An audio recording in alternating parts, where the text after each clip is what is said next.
소리만 줄인데 지금부터 욥기 42장 말씀을 나누고, 욥기 42장은 다음 주까지 이제 2주에 걸쳐서 나눌 거고, 욥기를 마치면 계시록 말씀을 집중적으로 좀 빠른 시간에 마칠 수 있도록 1시간 더 월수금 계시록 말씀을 집중적으로 나누도록 할 겁니다. 나도 많이 세태해져서 2가지 책을 이것저것 해서 다루고 온다는 게 좀 벅찬 걸 느껴서 그래요. 다른 걸 계시록을 하면 구약 성경에 뭘 좀 한 권을 더 다루면 우리 시들한테는 큰 유익이 되겠지만, 내가 그럴 능력이 좀 안 되는 것 같아요. 자, 욥기 42장 다 같이 펴셔서 오늘은 9절까지 일단 한 단락 잘라서 말씀을 나누려고 그러니까 9절까지 일단 읽고 시작하겠습니다. 자, 욥기 42장 1절부터 9절 읽습니다. 욥이 여호와께 대답하여 이르되 주께서는 못하실 일이 없사오며 무슨 계획이든지 못 이루실 것이 없는 줄 아오니 무지한 말로 이 길을 가리는 자가 누구니까? 나는 깨닫지도 못한 일을 말하였고 스스로 알 수도 없고 헤아리기도 어려운 일을 말하였나이다. 내가 말하겠사오니 주는 들으시고 내가 주께 묻겠사오니 주여 내게 알게 하옵소서.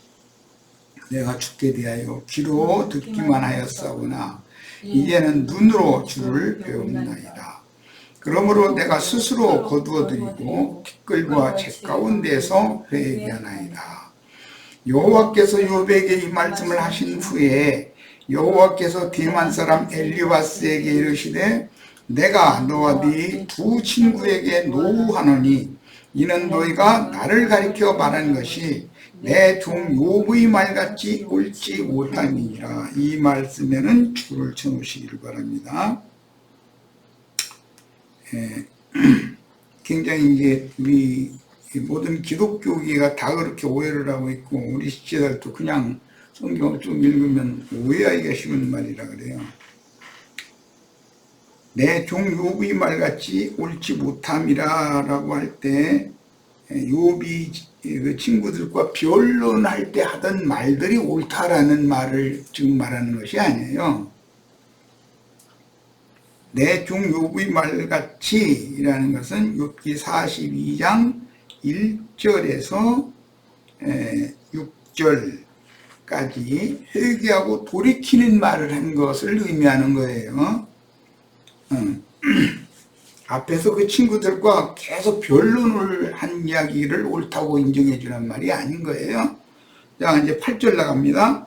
그런즉 너희는 숫소 7과 수양 7을 가지고, 여기 그런즉이라는 건 욥은 회개하고 돌이켜서 나의 받음이 되었고 너희는 아직 속죄, 즉 너희 잘못을 나에게 고하지 않았기 때문에, 즉 회개하지 않았기 때문에 너희의 속죄를 위하여 너희는 숫소 7과 수양 7을 가지고 내 종 욥에게 가서 하나님이 받으신 욥에게 가라는 거예요.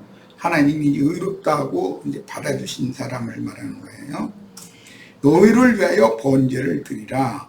내 종 욥이 너희를 위하여 기도할 것인즉 내가 그를 기쁘게 받으리니, 욥을 기쁘게 받는다는 건 욥의 제사를 받아주신다는 뜻이에요.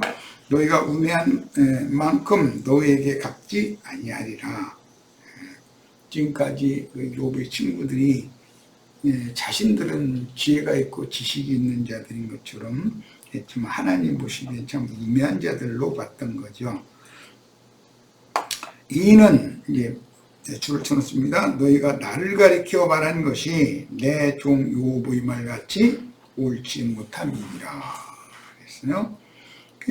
욥의 말은 옳고 욥의 친구들의 말은 옳지 못하다, 이렇게 모든 교계 사람들이 이 욥기 강해를 한 사람들의 말을 들어봐도 그렇고 글을 뭐 몇 편 읽어봤는데 다 마찬가지예요. 이 성경의 말하고자 하는 의도를 너무 오해하고 있어요 지금. 내 종 욥의 말같이 옳지 못하다. 욥의 말을 의로운 사람의 말로 받아주셨다라는 이 말은 욥기 42장 1절에서 5절을 두고 하는 말이지, 욥기 31장까지 그 친구들과 계속 변론을 하면서 자기의 의와 자기의 선함을 내세우던 그런 말들을 옳다고 인정하는 말이 아니다라는 걸 기본적으로 이해를 해야 돼요. 성경을 보는 이 큰 관점과 틀을 지금 중점을 말씀을 드린 거예요. 자, 그러면 욥의 말을 어떤 말을 지금 의롭다고 그러고 어떤 말을 부유하다고 하는지 이것을 구분을 할 줄 알아야 이제 하나님의 의와 사람의 의, 하나님의 공의와 인간의 옳음이라는 것이 무슨 차이가 있으며 복음이라는 것은 무엇이고 사람이 구원을 얻는 것, 하나님이 보내신 자 예수 그리스도를 아는 것, 즉 속세의 그 철학이나 또는 그 종교계가 말하는 득도하는 것 다 일관한다. 모든 이치를 다 깨닫는다. 이제 그런 건데 그 깨우침을 얻은 것이라는 말은 무슨 뜻인가? 깨달은 사람이라는 것은 무엇을 말하는 것인가? 이거에 대해서 명확해지지 않으면 그건 구원받은 사람이 아니에요. 불가나 라마교나 또는 회교나 이런 모든 세속의 종교라고 하는 것은 다 사람이 하나님을 알기 위하여 하나님의 보내신 자인 메시아 구원자를 알기 위하여 절간이나 뭐 산 깊은 산 속에 들어가서 홀로 고행을 하는 거죠. 그럼 뭐 이제 이 기독교계에서는 로마교의 속생명파라고 그래요. 그 도를 깨우치기 위해서 만물의 창조된 이치와 그것을 경영하는 이치, 그걸 이제 참된 도리라는 말인데 진리라고 그러죠. 이거 참이라는 것을 깨닫기 위해서 막 자기 자신을 자학하고 학대해가면서 공력을 스스로에게 닦아보려고 많은 노력을 하죠.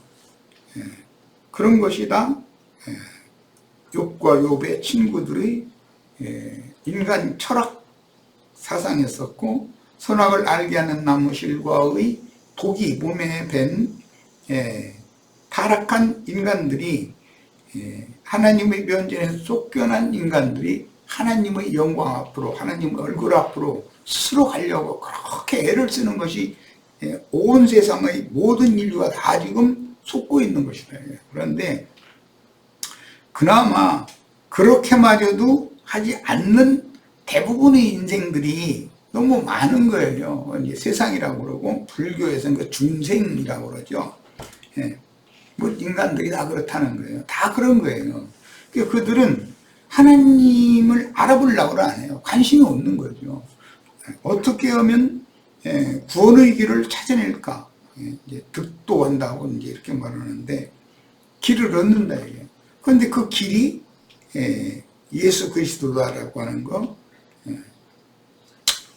하나님의 임재처소로 들어가는 문이 예수 그리스도다라고 하는 것, 이런 것을 사람이 노력을 하고 뭐 도를 닦고 이렇게 해서 깨달아지는 것이 아니다. 그 하나님께서 메시아를 보내서 메시아가 자기가 기뻐하는 자에게 계시를 해주시기 위하여 찾아오시는 것이 구원의 도인 것이고, 인간이 메시아를 찾아가는 것, 이것을 종교 또는 인간의 인본주의에서 나오는 철학 이렇게 말해요. 지금까지 욥과 욥의 친구들은 종교인들이었었고 철학자들이었었어요. 그러니까 그들이 말이 너무 현란하죠. 그럼에도 하나님이 보시기에는 욥과 그 친구들의 모든 그 언변이 그렇게 훌륭하고 좋은 사람이고 지식이 그렇게 많은 사람들이고 지혜로운 사람들이고 그랬지만 하나님이 보시기에는 그들을 다 불의하고 악한 죄인들로 봤다.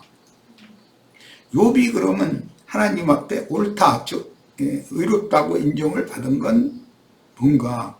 욥기 오늘 42장 1절로 5절 사이에 욥이 한 말 때문에 하나님이 욥을 받아주신 거예요. 의롭다 여기신 거예요. 자, 욥기 42장 1절 5절을 다시 한번 이런 관점을 가지고 또박또박 읽어보겠습니다. 굉장히 중요한 말을 지금 하는 거예요. 욥기 결론이고 우리 형제 자매님들이 구원의 도, 하나님과 함께 영원히 살아야 될 에덴 동산에서 하나님의 얼굴 앞에서 저주받은 땅으로 쫓겨난 인간들이 어떻게 하나님의 영광 앞으로 이르러서 하나님의 그 영광스러운 얼굴을 다시 볼 수 있게 되는가. 이게 인생의 목적인데 이런 것 자체를 생각도 안 해보는 사람들이 대부분의 세상 사람들이고 기독교인들이 예배당에만 열심히 왔다 갔다 하면은 죽은 다음에 좋은 데로 간다. 좋은 데로 간다라는 말은 하나님의 얼굴 앞으로 하나님의 얼굴을 맞대고 볼 수 있도록 이렇게 빛 앞으로 간다. 그럼 당연히 빛의 자녀가 되어야만 빛이신 하나님 앞에 가서 이제 영원한 생명을 누릴 수가 있게 되는 건데 이걸 너무 막연하게 기독교계의 소위 목회자라는 사람들이 말도 같지 않은 소리를 자꾸 가르치고 욥과 욥의 친구들처럼 유대교 지도자들처럼 이렇게 가르치다 보니까 사람들이 맹목적으로 예배당이나 성당 또는 뭐 기도원 등등 이런 데를 찾아다닌다.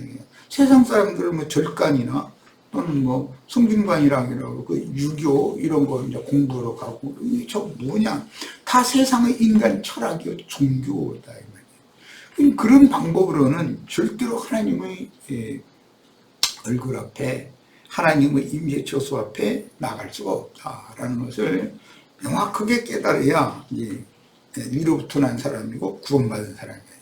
말하자면 그런 길을 얻은 것이 득도했다 그러죠.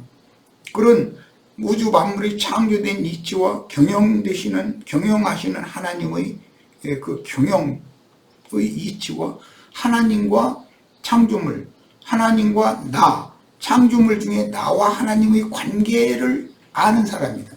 이것을 아는 사람이 이제 득도한 사람이고 달관한 사람이죠.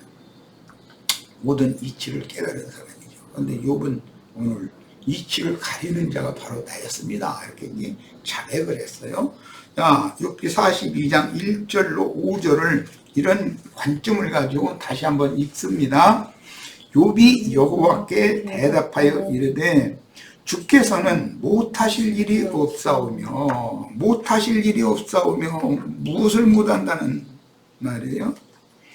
하나님이 그 마음에 생각하고 계시는 작정하고 계신 선하시고 기쁘신 뜻은 반드시 다 이룰 수 있다. 사람으로서 할 수 없는 그것을 하나님은 능히 다 하신다라는 신앙 고백이에요 지금.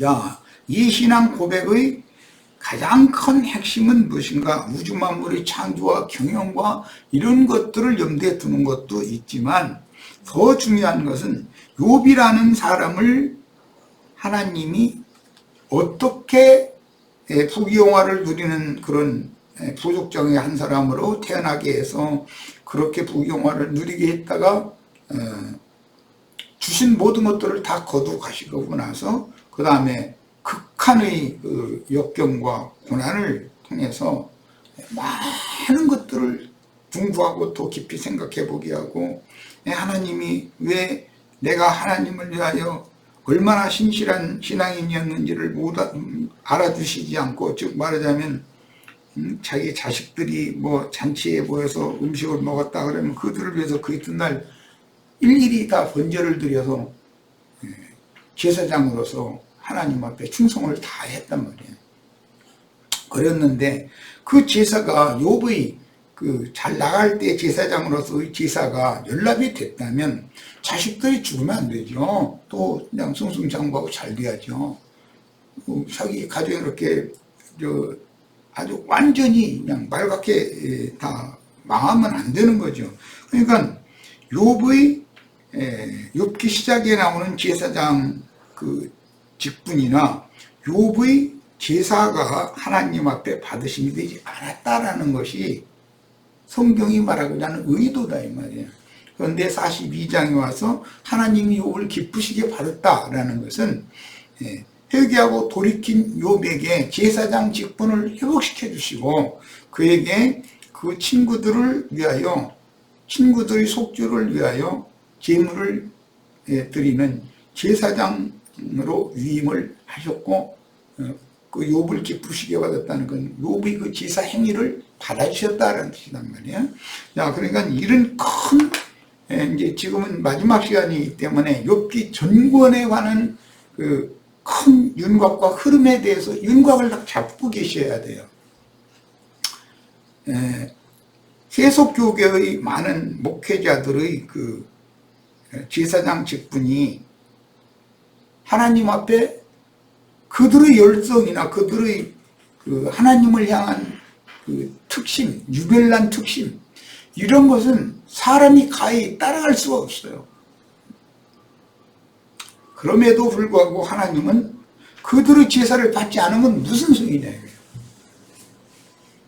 그들은 열심을 냈는데 하나님은 그들의 제사를 받지 않아, 그들의 목회 사역을 받지 않았어. 그럼 무슨 소용이냐 이거예요. 그럼 왜 받지 않았는가? 너무 지혜가 많고 지식이 많고 말 주변이 너무 좋은 거예요. 그것 때문에 안 받는 거예요, 사실은. 그래가지고 사람들을 완전히 울리고 기울을 맘대로 해요. 그러다 보니까 자기가 하나님의 자리에 자기가 하나님의 대리자가 되어져가지고 하나님의 보좌에 자기가 딱 앉아버리는 거예요. 그래서 사람들한테 어리석은 사람들한테 영광을 다 받다 보니까 자기가 우상이 되어져 있다. 금송아지가 되어 있다. 이런 것 자체를 인식하지 못해. 그런 사람들이 최후에 심판대에 서면은 무슨 판결을 받을지는 명약관화한 거 아니에요. 봐도 뭐 뻔히 알 수 있는 사실이잖아요. 이런 이치를 가르치는 것이 욥기다. 자, 욥기 이런 지금 서원으로 말씀을 한 15분 이상 서원의 말씀을 나눴는데 이런 것을 마음에 꼭 담아두고 지금 1절부터 5절을 다시 읽습니다.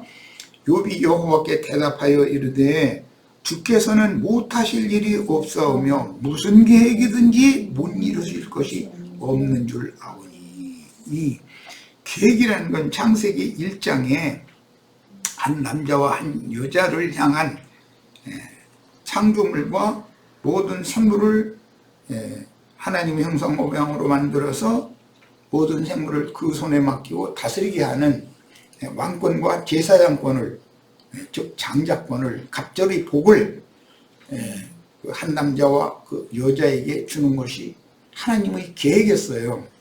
자, 그것을 하나님은 반드시 이룬다. 어떤 경우가 있어도 이걸 이룬다. 사람으로서는 할 수 없어요. 사람이 무슨 돌을 닦고 히말라야 산속에 들어가서 뭐 춘대 가서 고행을 하고 고욕을 하고 뭐 절간 사람들이 가서 뭐 면벽 기도를 하다가 쓰러져 죽고 뭐 별짓을 다 해도 절대로 하나님의 계획, 하나님의 선하시고 기뻐하시는 뜻에 이룰 수가 없는 거예요. 즉 영광의 하나님 앞에 나가는 길을 얻을 수가 없어요. 이제 득도한다고 하는데 깨닫지 못한다 말이에요. 그러면 어떤 사람이 깨닫는가? 이것은 말씀이 육신이 되어 죄 있는 사람의 모양으로 사람들 가운데 찾아오셔서 길을 가르쳐주고 문을 열어주러 오셔서 많은 말씀을 주셔요. 그러면 그 말을 듣고 누구는 그 말을 통해서 하나님의 영광을 볼 수 있게 된다. 하나님의 얼굴을 볼 수 있는 그런 은혜가 임한다. 이것이 구원의 도예요. 그런데 사람이 스스로 인간적인 세상 지식이나 지혜나 노력이나 이런 걸 통해서 하나님 앞에 먼저 무엇을 드림으로 하나님 앞에 갚음을 받는 것. 그것이 종교예요. 철학자들이 사상이고, 사람이 하나님 앞에 정성을 다하면 하나님이 감업해가지고서 이렇게 너 참 이쁘다. 내가 너를 나의 영광 앞으로 오는 길을 내가 너에게 열어주고 문도 내가 활짝 열어놔두겠다. 이렇게 하는 게 아니라는 거예요. 절대로. 룻과 같은 사람이 되지 않으면 절대로 구원의 길이 없어요. 신약에서는 이 득도라는 말은 이제 종교인들의 용어인 거고, 신약에서는 진리의 도, 생명의 도, 뭐 이렇게 표현을 했죠. 그걸 얻어야 된다. 이게 누구든지 간에 그 얻는다는 건 깨우침이 와야 된다는 거예요. 그러면 죄와 계시의 영이 되셔서 그분이 누구에겐가 찾아가셔서 당신 자신을 보여주셔야 사람이 예수 그리스도 그분은 누군가 메시아라는 건 누구이며 무슨 일을 하는가 이것을 알아보게 되는 것이고, 그를 통해서 하나님의 영광에 들어갈 수가 있게 되는 것이지, 사람이 무슨 공부를 많이 하고 노력을 많이 하고 도를 많이 닦고 그래가지고 하나님 영광에 이런 길을 찾는 게 절대 아니다 하는 거예요. 에덴 동산 밖으로 쫓겨난 아담과 아담의 맏아들 가인을 한번 생각해 보시길 바래요.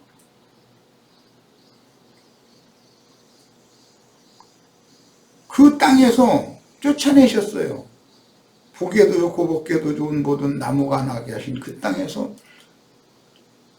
가인을 쫓아내셨어요. 그러니까 내가 오늘 이 지면에서 여호와께서 나를 쫓아내시오니 내가 여호와의 얼굴을 비옵지 못할 것입니다.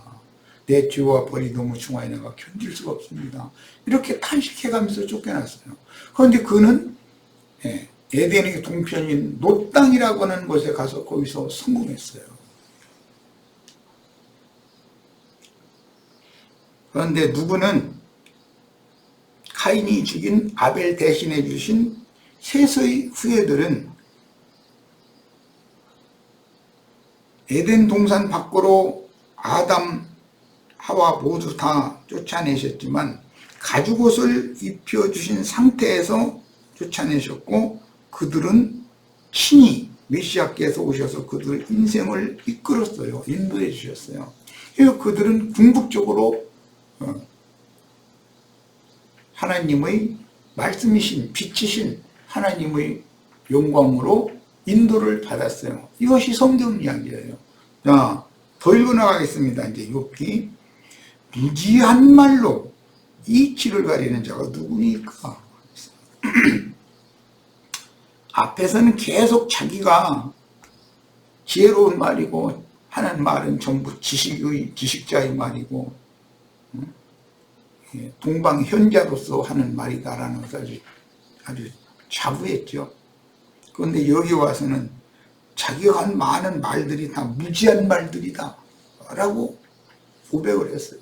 이게 얼마나 엄청난 변화가 온 사람이에요. 이치를 가리는 자가 누구니까? 이제 문자대로 자면 권면, 충고, 이것을 가린 자가 누구니까? 권면, 충고라는 것은 욥의 친구들을 통해서 치는 말을 계속 듣는 것 자체가 권면이었고, 그걸 영 못 깨달으니까 하나님의 사람인 메시아를 상징하는 엘리후를 보내가지고 많은 말씀을 했어요. 32장에서 37장까지 많은 말씀을 했어요.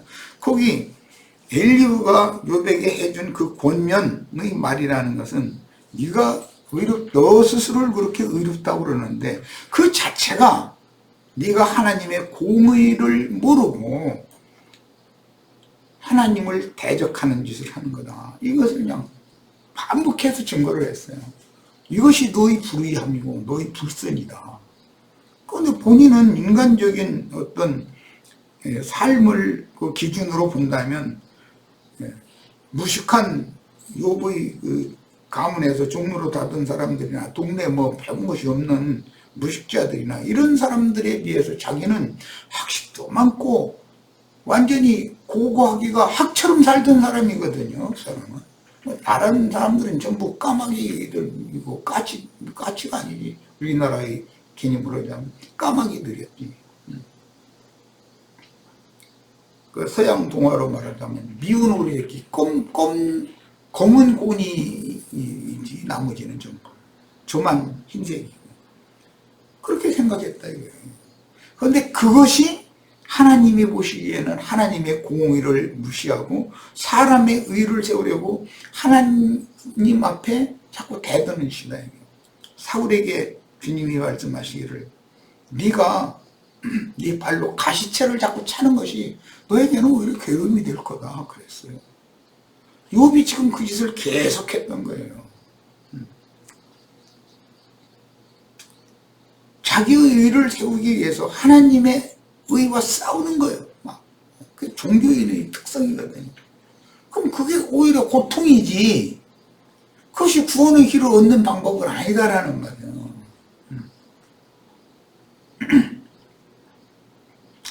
이치를 가리는 자가 누구니까 나는 깨닫지도 못한 일을 여기 깨닫지 이게 불가에서는 이런 거 보고 성불한다고 그러죠. 부처가 된다 이게요. 붓다가 된다.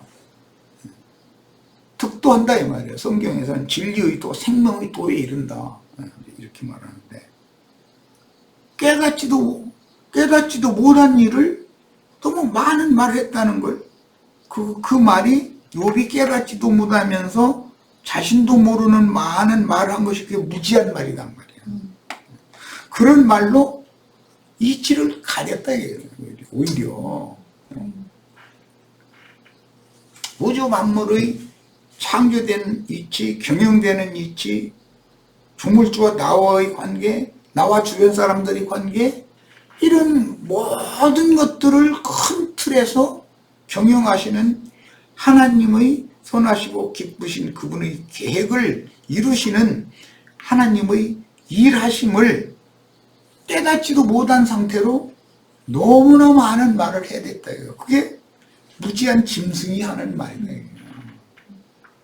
욥은 지금까지 자신을 나는 무지한 짐승인지 짐승 울어대는 소리 지금 하고 있습니다. 이렇게는 꿈에도 생각을 안 했던 사람이에요.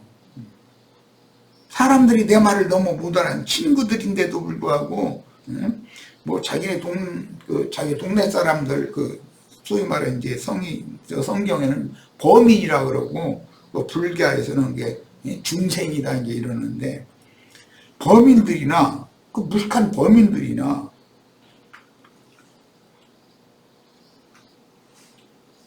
자기를 상대해야 되는 많은 사람들은 나를 너무 모른다고 생각한 거예요. 특히 하나님은 욥을 너무 모른다.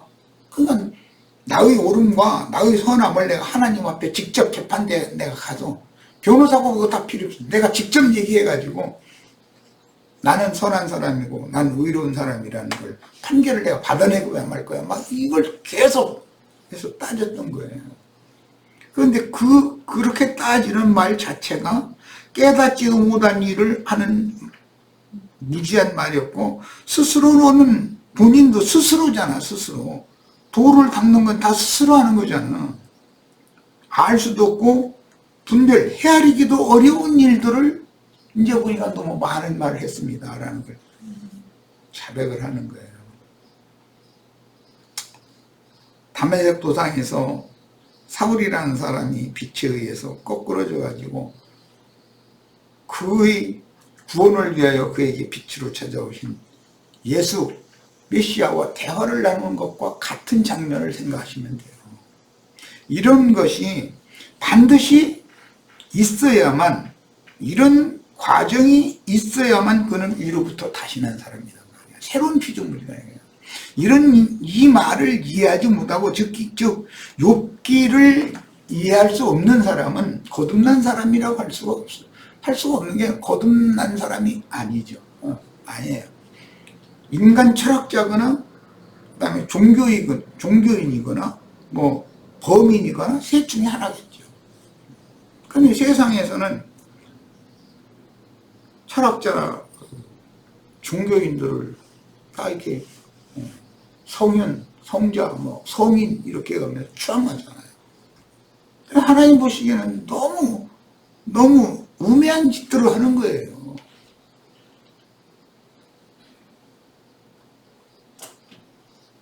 옛날에 그 박완구계라고 하는 우리나라 이제 군사정권을 해서 했던 그분이 어마어마하게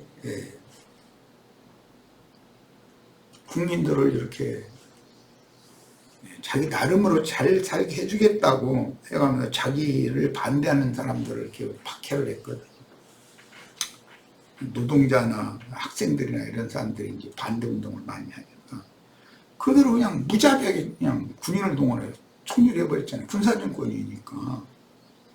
그들이 이제 몰려서 도망가기를 명동에 있던 성당으로 딱 들어간 거예요. 그 신부가 나와서, 수녀가 나와서 문을 딱 잠가놓고도 수녀들이 딱 나와서 지키는 거예요. 그럼 총을 든 군인들이 그 앞에까지 딱 갔는데 들어가지 못하는 거예요. 수녀들은 죽일 수가 없으니까. 그만큼 아무리 어마어마한 힘을 가진 사람이라도 종교 앞에는 최종적으로 당할 수가 없단 말이에요. 정치적으로는 그런 힘을 가진 사람이었는데 그 수녀들 여자들이 무슨 힘이 있습니까? 그 힘 있는 군인들이 이게 손으로 슬쩍 밀어버리면 다 나도 빠져버릴 텐데 그런데 그 할머니 수녀가 나와서 여기 못 들어간다. 거룩한 곳이다. 여기는 하나님의 집이다. 이래가면서 딱 막아서니까 못 들어가는 거예요. 청와대 보고를 했어요. 그러니까 너희 철수해라 그랬지 거기 밀고 들어가라라고 못 했거든요. 거기 밀고 들어가면 자기가 정권이 끝난다는 걸 알고 있기 때문에 이런 이치를 깨달으셔야 돼요. 보이지 않지만 힘이라는 것은, 무력이라는 것은 눈으로 보이죠. 그러나 그 무력의 힘보다 더 강력한 힘이 있다는 것을 보여준 그림이잖아요. 이런 걸 내 세상의 그 지나간 역사로 예를 드는 것은 육신의 눈으로 보이지 않는다고 해가지고 하나님이 없다 한다든지 자기가 하나님을 보지도 못했으면서 만난 적도 없으면서 하나님에 대해서 너무 많이 아는 사울이 그랬고 욥이 그랬고 욥의 친구들이 그랬잖아요. 하나님에 대해서 모르는 것이 없는 사람들처럼 너무나 많은 말을 해. 그런데 그게 뭐냐면 스스로 알 수도 없고 헤아리기도 어려운 일을 말을 한 말인데 그게 다 깨닫지도 못한 일을 한 말이고 무지한 말들이다. 짐승의 말이다. 그게 다 짐승 무는 소리들인 것이죠. 하나님 보시기에는.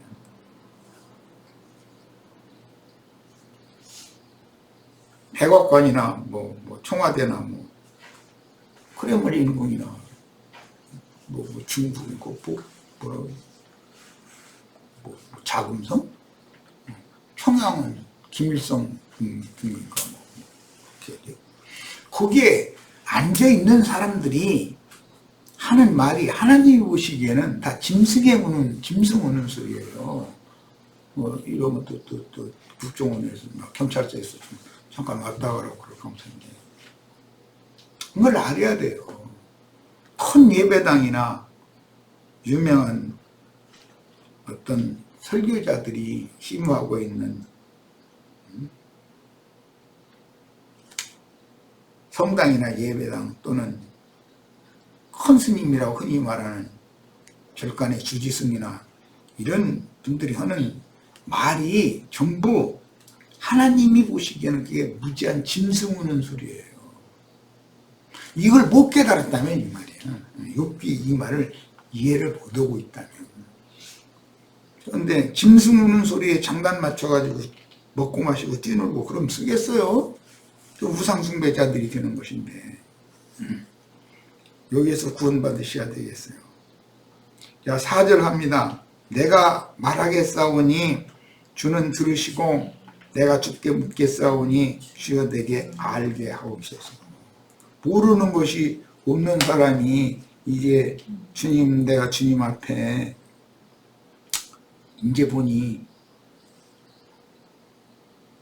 너무나 많은 말을 했는데 그게 다 무지한 짐승이 하는 말이었었고, 내가 주님 앞에 이제부터 묻겠사오니 나에게 알게 해주세요. 그건 뭐냐면 5절 6절에 있는 말이에요.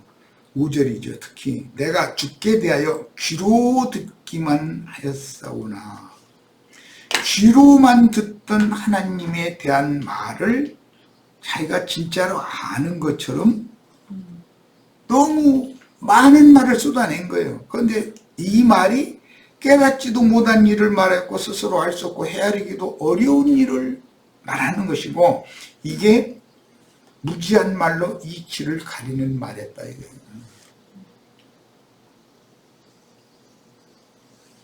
그러면 귀로만 들어서 안다 했던 그 문제와 이제는 눈으로 주를 배웁나이다, 눈으로 직접 주님을 뵙는 그 사람과 무슨 차이가 있는지에 대해서 나로 하여금 내가 이것을 물을 것은 이거밖에 없는데 이거에 대해서 나를 알게 해주세요, 그 말이야.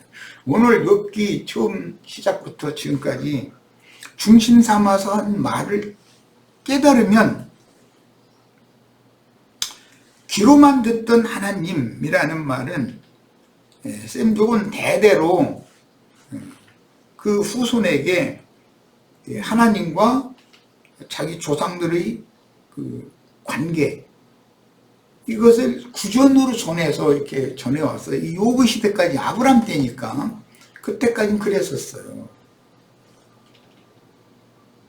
그때 1000년씩 살던 세대니까 계속 선조에게 하나님과 그 아담의 자손 이야기가 계속 구전으로 전해왔죠. 그 귀로 들은 하나님이라는 건 유대교 지도자들에게 가서 강론, 설교를 끊임없이 들어왔다라는 것과 같은 거예요. 그래도 그 백성들은 전부 무지한 자들이에요. 하나님을 직접 만나지를 못했어요. 하나님이 친히 하시는 말씀을 들을 기가 없었어요. 오히려 하나님의 영화 보러 나가는 문을 막고 그 길을 이렇게 허물어뜨리거나 그 길에다가 걸려 넘어질 수밖에 없는 돌들을 쭉 사방에다 놓고 함정을 파놓고 이런 식으로 해놓는 짓을 했다. 우리가 지금 마침 출애굽기 이제 그 성막론 말씀을 나누는데 잠깐 소개하고 마칠 겁니다. 광야의 성막은 이제 성막을 이렇게 어제 48장의 그 판자를 은받침에다가 이렇게 받침, 그 규격은 똑같은 그 규격에 맞춰서 두 촉이 있고 두 구멍이 있다라는 거 말씀드렸어요. 한 촉과 한 구멍을 받침 한쪽에다가 딱 채우는 거예요. 그리고 받침을 또 연결해서 놓고 또 한쪽 촉을 다음 연결된 그 구멍에다 또 딱 맞추는 거예요. 이런 식으로 쭉 연결하는 거예요. 그러니까 받침을 어긋맞겨서 쭉 늘어놓고 판자를 이렇게 촉을 끼워가지고서 채우는 것이죠. 그렇게 하고 가운데에 그 금장대로 이렇게 또 묶어놓고 맨 위에는 이제 금띠로 또 이렇게 묶어놔요. 그렇게 한 다음에 이제 그 4겹의 포장을 씌우는 거죠. 그리고는 거기서 얼마만큼의 그 성막을 진 자리에서 얼마만큼의 간격을 두고 나서 또 놋받침을 똑같은 방식으로 놋받침에 그 두 홈을 파고 해서 견고하게 기둥들을 중간중간에 박아요. 그리고는 거기다 이제 포장을 씌워요. 이렇게 빙 성막을 둘러서서. 그래서 그 포장 안에서 성막 사이를 보고 이스라엘의 뜰이라고 그래요. 그 포장 밖의 을 보고는 이방인의 뜰이라고 그래요. 그래서 제사장은 항상 안식이나 절기나 내년제나 월삭제나 이런 때 하나님 앞에 제사를 드리고 나서 이스라엘의 뜰 그 하나님의 성막으로 들어가는 문 앞에 모여요. 그걸 이제 성전에서는 솔로몬 행각이라고 그러죠. 거기에 나와서 제사장이 강론을 하는 거예요. 성경을 읽어주고 자기가 읽어준 그 성경을 풀어서 해설해 주는 거예요. 그럼 백성들은 그 말을 듣고 그 주위에 이제 양 옆에 헌금통이 있어서 헌금을 넣고 그러고 감사하면서 돌아갔었던 거예요. 그것이 이스라엘의 제사법이었어요. 내가 왜 이제 이런 그 이스라엘의 그 성막법이나 제사법을 언급을 하는가 하면 오늘날 우리들이 왜 하나님의 집에 모여서 하나님의 말씀을 강론을 드려야 되고 왜 그것이 감사해서 헌금도 드리고 자기 모든 것을 다 바쳐서 하나님 앞에 늘 감사하는 생활을 해야 되는가. 그게 뭐냐? 득도하고자 하는 거예요. 길을 얻고자 하는 거예요. 깨달음을 얻고자 하는 거예요. 그러니까 그 솔로몬 행각의 이제 거기에 모이면 그 성막으로 이렇게 들어가는 문 보고 미문이라고 그러죠. 아름다운 문이다. 그 제일 아름다운 것은 뭐 하나님의 영광 앞에 들어가는 이제 문이 있으니까 이제 하는 말인데 그 초입의 문이죠. 성막 마당으로 들어가는 문. 그 문 앞에 백성들이 보이는 문 안으로는 그 레위인이나 들어가지 백성은 못 들어가니까 이스라엘의 뜰에 이렇게 쭉 보이는 거죠. 그런 그림을 잘 생각을 해보시기를 바라요. 우리가 오늘날 오늘 우리 집사들 중집회에 참석해서라도 대면 집회는 못하니까 그렇게라도 해서 말씀을 계속 들어야 된다. 말씀을 들어도 누구나 다 들리는 거 아니기 때문에 성경을 부지런히 다 읽어줘라. 이게 미천이 있어야 되는 거예요. 성경 내용을 알아야 이런 거 강론을 하면 알아듣죠. 그래서 신앙생활을 어떻게 하는지에 대해서 이런 이치를 바르게 깨닫지 못한다면 그 사람은 하나님의 영광 앞으로 다시 회복되어져 돌아갈 수 있는 길과 문을 찾지 못한 사람이다. 득도하지 못한 사람이다. 생명의 도, 진리의 도를 깨우치지 못한 사람이다. 그렇게 무지한 짐승으로서 일생을 바치는 일이 절대로 없기를 바랍니다. 저 시간 여기까지서 마칩니다.